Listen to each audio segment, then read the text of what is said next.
Hi guys, it's me. I think I'm a little early and I'm trying to figure out how to make sure my camera doesn't fall. All right, if you all of a sudden clatter to the ground, I apologize.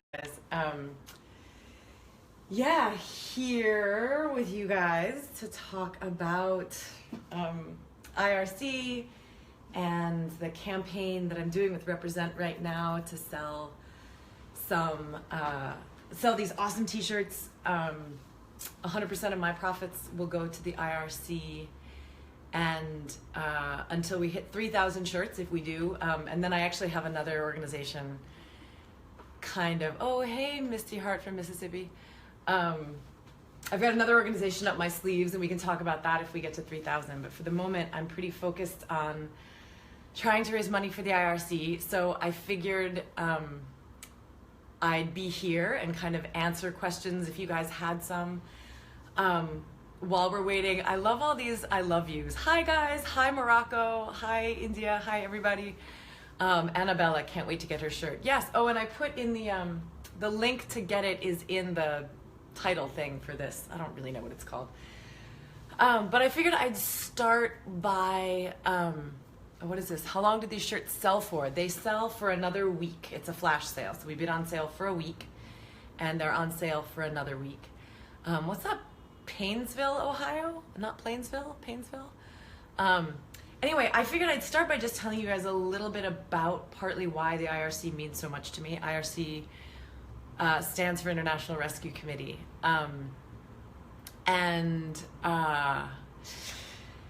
It was founded in 1933 at the behest of Albert Einstein, one of the more famous refugees to arrive in the United States. And it was founded to get primarily the Jews out of Nazi-occupied Europe. And I got involved with them partly because my grandfather was a refugee. He escaped the White Terror in Hungary when he was 8 years old, and he came to the United States, to New York, with his 3 brothers and his mom and his grandmother. And I guess so I identify with a refugee population. Oh, I'm sorry, we're supposed to be talking about some of this stuff. So I do. I identify with a population of people, and every time I meet refugees around the world, and I've met people from Myanmar, I've talked to people in Serbia, in Croatia, not Croatia, Macedonia. I've been to the Syrian region, in Iraq and Jordan, and all over the United States, meeting resettled refugees. Hey Chile. I love you, Sarah. Don't pronouncing my name. Okay, sorry. I got car at the end. What's up, Delhi? And Scotland, woo! Will sales of the shirts get delivery in Brazil or not? Yes. The shirt will be, you can get the shirt delivered or the sweatshirt delivered anywhere in the world. I think there were a few exceptions. Syria, Russia, North Korea, and Indonesia are the only 4 places, I believe, where Represent is unable to ship. But everything else, wherever you are, whatever you're paying in, whether it's, Deutschmarks or francs or the euro, whatever it is, they can process your payment and everything else. Anyway, so I guess what I was trying to say is that every time I meet a refugee, I think there, but for the grace of God go I. And it seems to me that those of us who are fortunate enough to live in safety and comfort,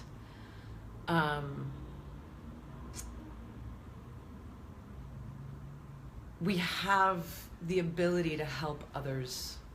And if we were those others, we would hope desperately that people were willing to help. Maybe it's that simple.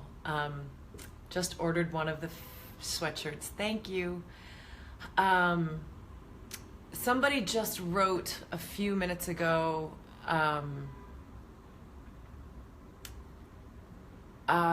is there anything else you can do to help? There absolutely is. Look, there are refugee organizations all over the world doing incredible work.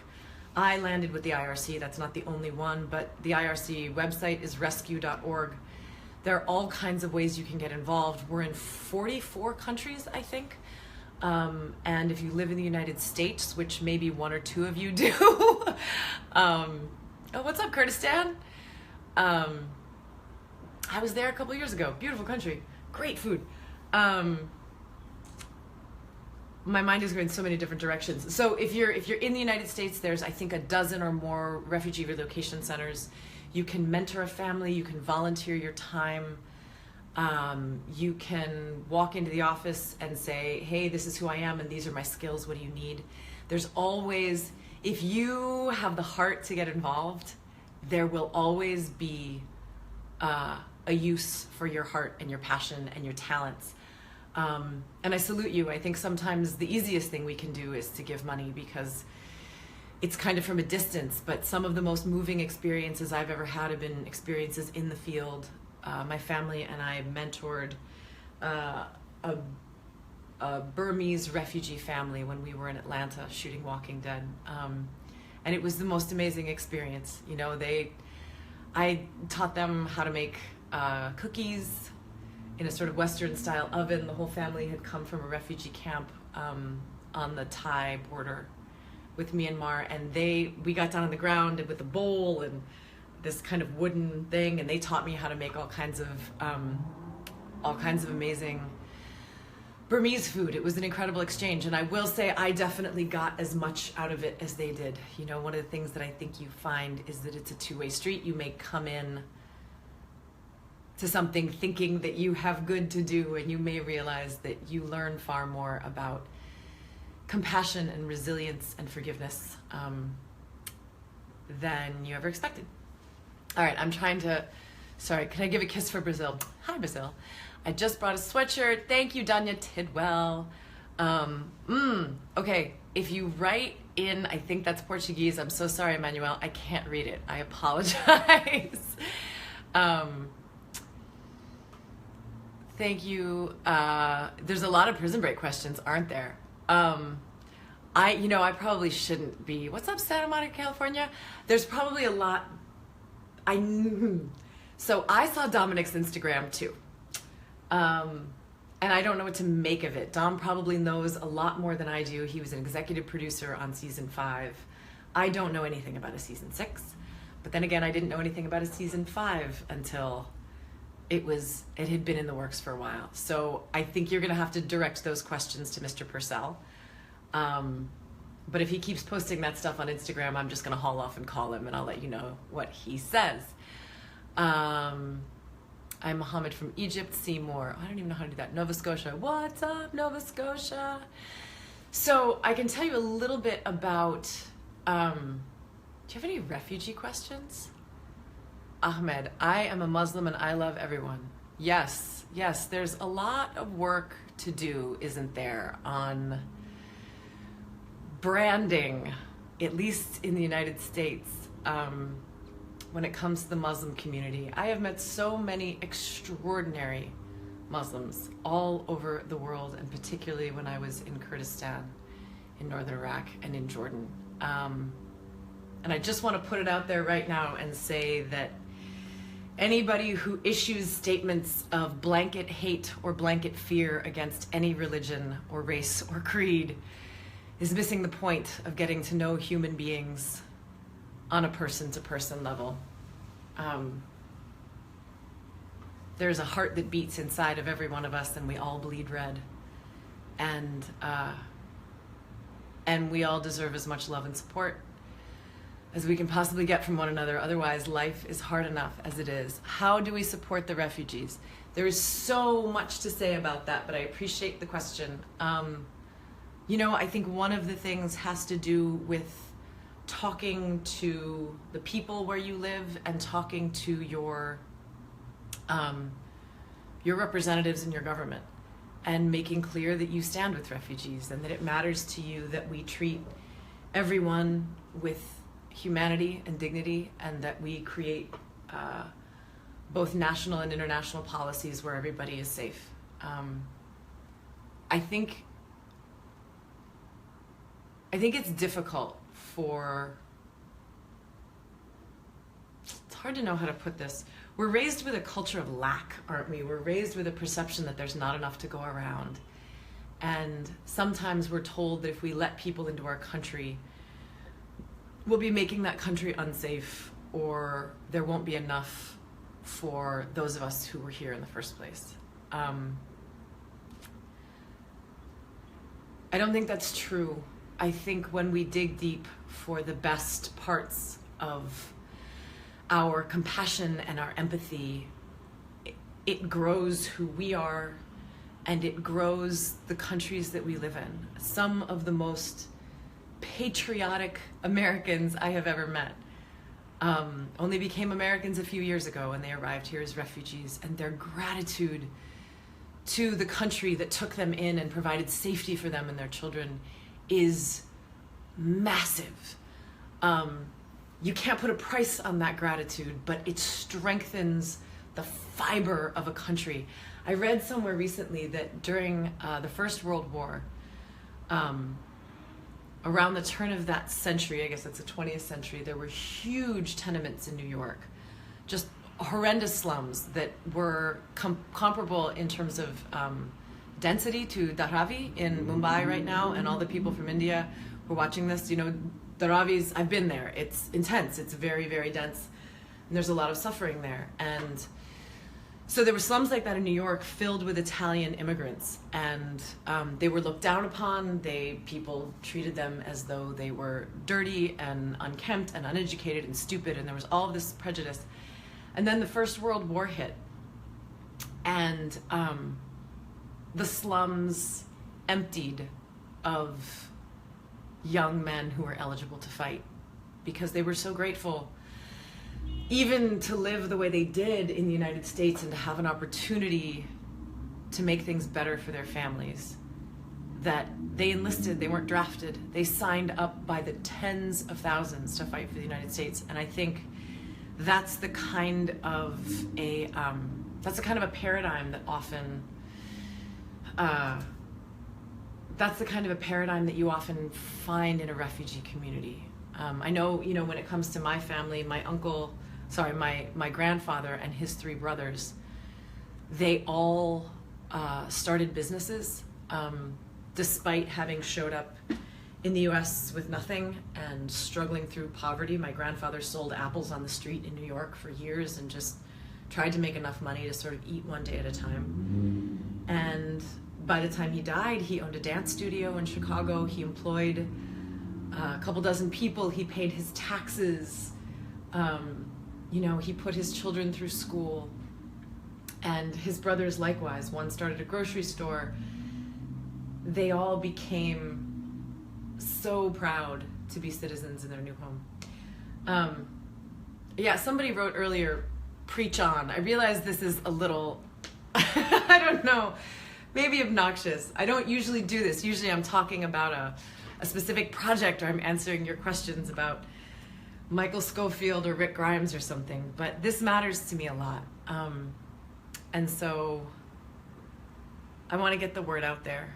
And Represent was really incredible to partner with me and kind of do this fundraiser. And IRC has been really supportive, and you guys were amazing with the t-shirt design campaign. I know this was a little bit different than what we voted on at first, but there were some IP issues, so we cleared that up, and the Represent designers and I got together and we sort of tweaked what you guys voted on. So I want to thank you for, you know, taking the time to tune in. I know it's difficult to have somebody spew their opinions at you. It can feel obnoxious, it can feel preachy. I care about this, so thank you so much for listening. How do I explain refugees to my children? That's a really interesting question, Samantha. I explain them through explaining my family's history, our family's history. And I explain that there are times when in the course of human events, people are not safe in the countries that they were born into, and they have to depend on their wits and their courage, and often on the goodwill of others to make them safe.